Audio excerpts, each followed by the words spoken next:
Seja bem-vinda ao curso de Etiqueta à Mesa. Introdução. Este curso ensina ao aluno as normas de como se portar à mesa, postura, quais talheres utilizar, como servir diversos tipos de comida, decoração adequada e montagem da mesa de acordo com o tipo de comida. O curso é destinado a pessoas que tenham necessidade de adquirir uma segurança e para se relacionar com diversos ambientes, ou aquelas pessoas que desejam investir em atividades de cerimoniais ou em outras carreiras que atuam junto ao público. Quando falamos em etiqueta, é comum associarmos esta palavra a regras restritas aos estratos mais elevados da sociedade, algo fora do alcance da maior parte das pessoas. Por muito tempo, essa foi a ideia de etiqueta. Hoje, no entanto, ela deve ser entendida como um importante elemento da formação individual, que é capaz de disciplinar a atitude de cada um em relação ao seu próximo. Então, vamos falar de etiqueta. É etiqueta que torna as pessoas mais amigas, mais simpáticas, mais sinceras, mais próximas e prontas para encarar situações de maneira fácil e descomplicada, pois a etiqueta existe para auxiliar no nosso dia a dia. Algumas regras básicas de etiqueta são uma vez assimiladas e nunca mais se esquece, passando a fazer parte dos nossos dias, podendo também ser chamadas de atitudes de carinho, de amizade, de boa educação e polidez. Algumas considerações acerca da etiqueta à mesa. Alimentar-se é uma necessidade de sobrevivência de qualquer ser vivo. No entanto, para o homem, a alimentação vai muito além de uma simples necessidade biológica. A história da alimentação abrange mais do que a história dos alimentos, de sua produção, distribuição, preparo e consumo. O que se come é tão importante quando se come, onde se come e como se come, também com quem se come. As mudanças dos hábitos alimentares e dos contextos que cercam tais hábitos é um tema intrínseco que envolve a correlação de inúmeros fatores.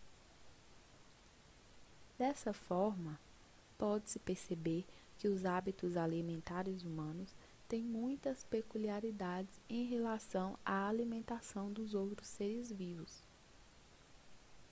O homem é o único animal que transforma o alimento antes de consumi-lo. Ele corta, enfeita, mistura, tempera, assa, cozinha, frita, põe molhos e entre outros.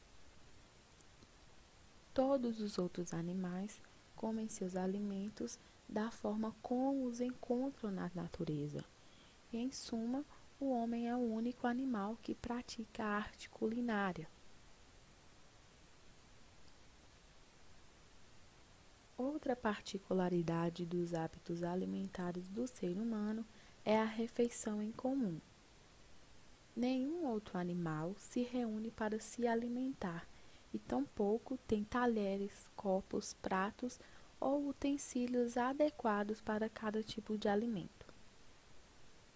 Deduz-se, então, que a refeição tenha surgido da necessidade de consumir rapidamente os elementos antes que se deteriorassem, principalmente devido à falta de métodos de conservação.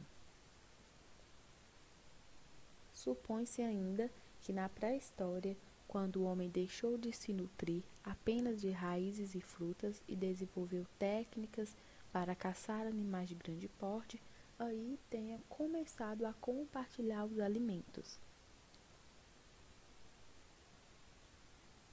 Assim, uma determinada família que caçava num dia convidava os seus vizinhos para partilhar o animal que não conseguia consumir sozinha.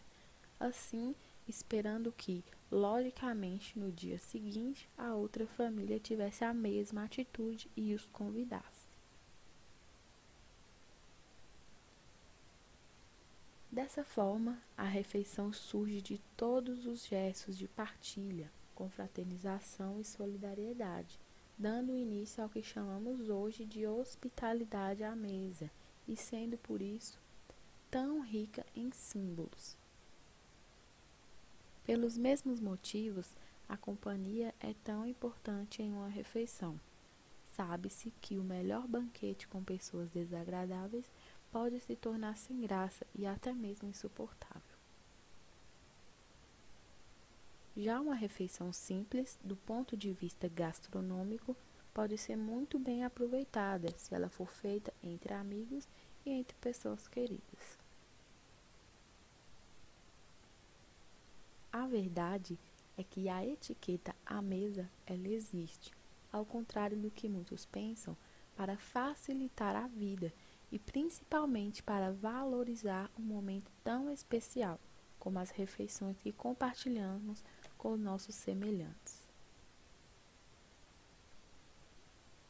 Momento esse da refeição com os nossos semelhantes que vem sendo cada vez mais ameaçado pela correria do nosso dia a dia da vida moderna.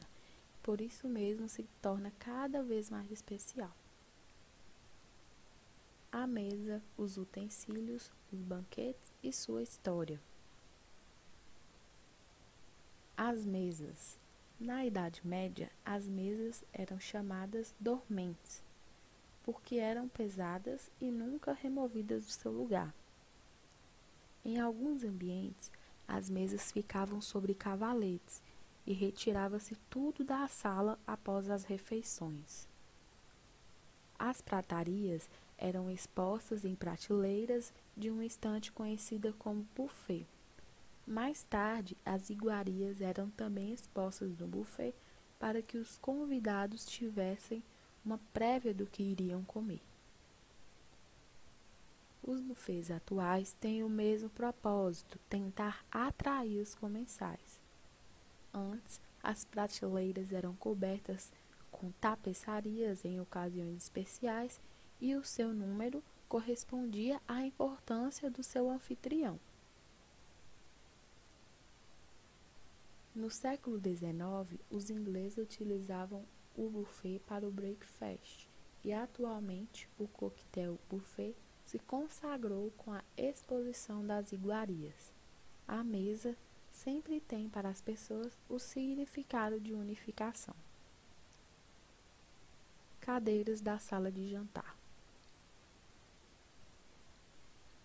Os divãs para os orientais serviam para banquetes e enterros, pois neles podiam comer ou serem conduzidos para os túmulos. No século VIII e VII a.C., os gregos tiveram contato com o Oriente. Viram pessoas comendo com roupas formais, reclinadas em divãs e alguns feitos de marfim. Assim, passaram também a se reclinar em divãs durante as refeições. No século II a.C., os romanos já serviam banquetes formais em divãs, conhecimento adquirido com os gregos e turcos. Nos monastérios gregos ainda existem salas com os divãs de banquetes. Na Palestina, no tempo de Cristo, os judeus normalmente se sentavam no chão, tendo à frente suas bandejas. Nos banquetes, no entanto, se deitavam em divãs, e assim foi a última ceia à maneira dos romanos. João deitava-se com Jesus e repousava a cabeça no seu ombro. Centenas de anos depois, a palavra grega que registrou a última ceia foi abafada, e os artistas começaram a pintar todos sentados em volta de uma mesa. Foi só durante o século XVII e XVIII que as mesas, mesmo nos banquetes, passaram a ser habitualmente cercadas de cadeiras.